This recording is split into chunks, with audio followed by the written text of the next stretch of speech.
Nos trasladamos a Haití, donde la violencia sigue en aumento, mientras el 90% de la capital, Puerto Príncipe, está controlada por pandillas, una situación que no es ajena a la población infantil en el país. Un informe de la organización Save the Children reveló cifras alarmantes que dan cuenta de la profundidad del conflicto. A la fecha, más de 1 millón de niños y adolescentes viven en zonas controladas por grupos armados.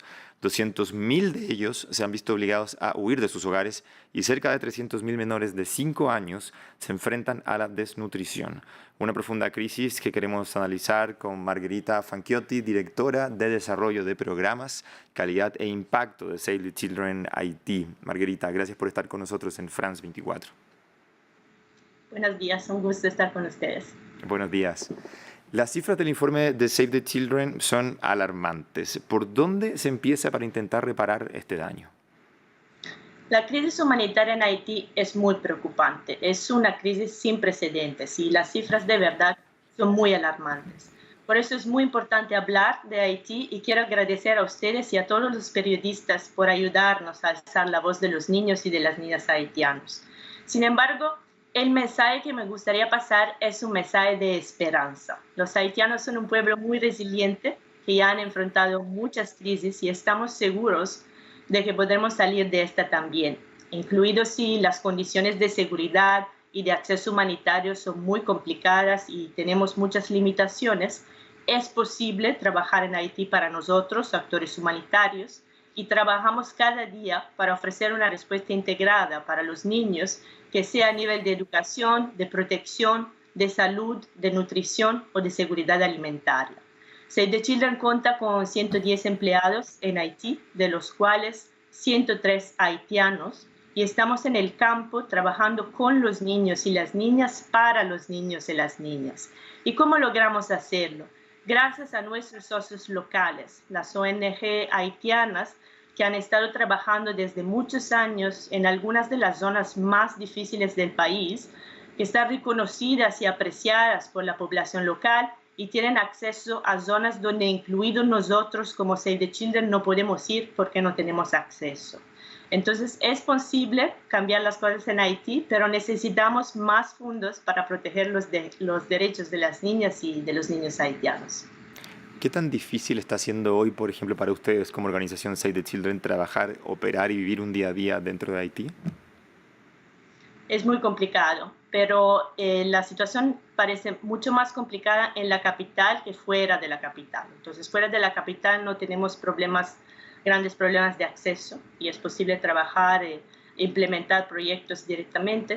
En la capital hay muchas zonas que son controladas por las pandillas y entonces se necesita trabajar a nivel comunitario con actores locales que conocen las zonas, que tienen acceso y que pueden seguir implementando acciones para los niños y para las niñas. Respecto justamente de las pandillas y bueno, un informe que revelaba este informe de Save the Children, que es bien alarmante, que daba cuenta de los reclutamientos por parte de pandillas hacia niños. Sin las necesidades básicas cubiertas, ¿cómo se puede evitar que esto siga ocurriendo? Las niñas y los niños son uno de los principales objetivos de las pandillas y solo en los primeros 3 meses del 2024 al menos 82 niños han sido matados o heridos por las pandillas y las pandillas a menudo aprovechan el hambre para reclutar niños, ofreciéndoles la seguridad de una comida al día que no tienen normalmente. El cierre de muchas escuelas en la capital, que se encuentran en zonas controladas por las pandillas o que son utilizadas como albergues por las personas que han sido desplazadas por la violencia de las pandillas, no ayuda en este sentido porque las escuelas no son solo un lugar de educación, las escuelas son un espacio seguro y protegido donde las niñas y los niños pueden protegerse de la violencia en el exterior. Entonces, una de las acciones principales que estamos promoviendo para prevenir el reclutamiento de niños y niñas por pandillas es establecer espacios de aprendizaje comunitarios que funcionan como las escuelas, pero fuera de los edificios escolares, cuando los edificios escolares están cerrados, en parques o en otros espacios públicos, donde los niños y las niñas pueden continuar a aprender, pero también pueden recibir una comida por día, pueden sentirse protegidos y pueden soñar con un futuro mejor. ¿Es esa una de las soluciones, por ejemplo, de Save the Children y quizás de otras organizaciones frente al cierre de escuelas? Sabemos que alrededor de 900 han cerrado hoy día en el país. Exactamente. Un dato importante que quiero resaltar es que la mayoría de las escuelas fuera de la capital están abiertas. Por ejemplo, todas las 21 escuelas donde trabajamos en el Gran Sur del país están abiertas, incluido si hubo una disminución del número de niños y niñas que van a escuela tras la deterioración de la situación de seguridad. Sin embargo, una gran parte de las escuelas en la capital siguen siendo cerradas porque han sido atacadas por pandillas o se encuentran en zonas controladas por pandillas o son utilizadas como albergues. El 40% de los albergues para desplazados son escuelas. Y como les conté antes, esto no es solo un problema de educación, pero también un problema de protección, porque los niños y las niñas no cuentan más con un espacio seguro y protegido, como son las escuelas, y por eso tenemos que implementar iniciativas como el modelo de educación en situaciones de urgencia que resalté antes, estableciendo espacios comunitarios de aprendizaje y dando cursos de recuperación para recuperar las lecciones perdidas. Justamente respecto de la educación, quiero poner un ejemplo de algo que está ocurriendo que me parece importante que resaltemos. Rosalind Serawi, directora de una escuela en Puerto Príncipe, alerta sobre los traumas psicológicos en los menores. Ella dice que los estudiantes a menudo vomitan o se orinan cuando escuchan disparos, por ejemplo, afuera de las escuelas en el norte de Puerto Príncipe. Frente a un escenario tan complicado como este que acabo de describir, ¿cómo se trabaja con este tipo de traumas para intentar al menos proteger a los niños en el futuro de traumas psicológicos, por ejemplo? Por un lado, es muy importante capacitar a tantas personas como sea posible sobre primeros auxilios psicológicos. Las necesidades son tan grandes que es fundamental que cada uno haga su parte. Como para primeros auxilios médicos, hay acciones básicas que todo el mundo puede hacer sin ser expertos, pero que pueden ayudar mucho a las personas que necesitan atención psicológica. Por otro lado, también es fundamental garantizar acceso a servicios especializados. Por ejemplo, en todas las escuelas en las cuales trabajamos, como Save the Children, capacitamos al personal escolar sobre primeros auxilios psicológicos y también hay psicólogos a disposición en las escuelas para apoyo clínico y trabajamos con clínicas médicas para otra ayuda especializada.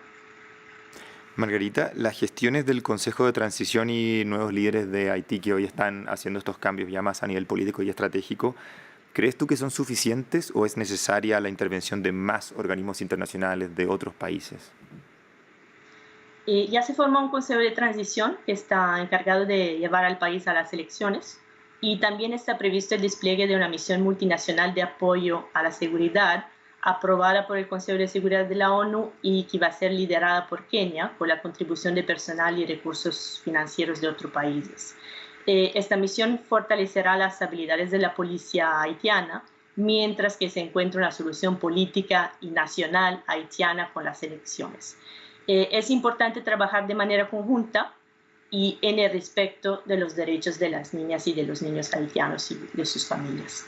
Perfecto. Margarita Fanchiotti, directora de Desarrollo de Programas, Calidad e Impacto de Save the Children en Haití. Te agradecemos primero que todo tu visión bien optimista respecto a este tema que no se ve tan a menudo y además también las respuestas en este complejo caso. Muchas gracias a ustedes y buena continuación. Que tengas un buen día. Hacemos una siguiente pausa en Directo América y ya regresamos.